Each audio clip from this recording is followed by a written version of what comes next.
For most people building a white AM5 PC in 2026, the ASUS ROG Strix B850-A gaming Wi-Fi is the easiest recommendation. And the reason is not that it has the most extreme specs, it's that it gets the balance right.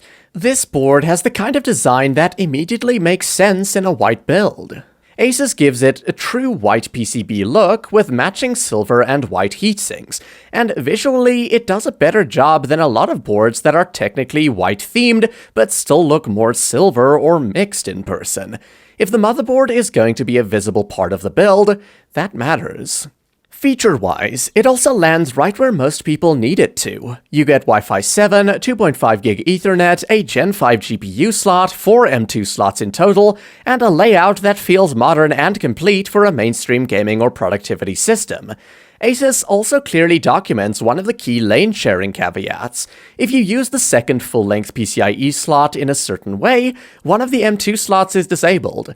That's not ideal. But for most buyers, it's also not a real-world problem, because most people building on this class of board are not filling every slot with extra cards and storage at the same time. It's not the cheapest board here, it's not the most loaded, it's not the craziest, it's just the one where the overall experience makes sense for the largest number of builders.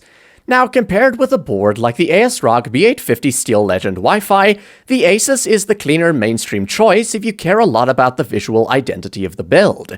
The ASRock wins more cleanly on pure value, but the ASUS wins if you want the more polished white presentation and a more premium-feeling mainstream recommendation.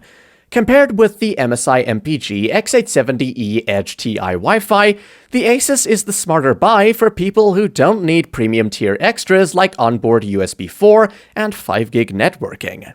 That's the important part. A lot of buyers get pulled towards higher-end chipsets because they sound better, but in practice, the ASUS already covers what most gaming and mixed-use builds actually need. The MSI only becomes the better choice when you know you'll benefit from its extra connectivity and are okay with the extra cost that comes with it. The main downside here is that if you're specifically shopping for high-end creator I/O, this board is not the right choice. You don't get onboard rear USB 4 the way you do on the step-up X870 and X870E boards, and that's the biggest reason some buyers should skip it. But if you're building a white AM5 gaming PC, a clean all-purpose desktop, or a powerful mainstream Ryzen system, and you want the board that gets the fewest things wrong for the widest number of buyers, the ASUS ROG Strix B850-A gaming Wi-Fi is the one I'd put in front of most people first. It's not trying to win on excess. It wins by being the board that most people can buy, install, live with, and still feel good about long after the initial excitement of the build is gone.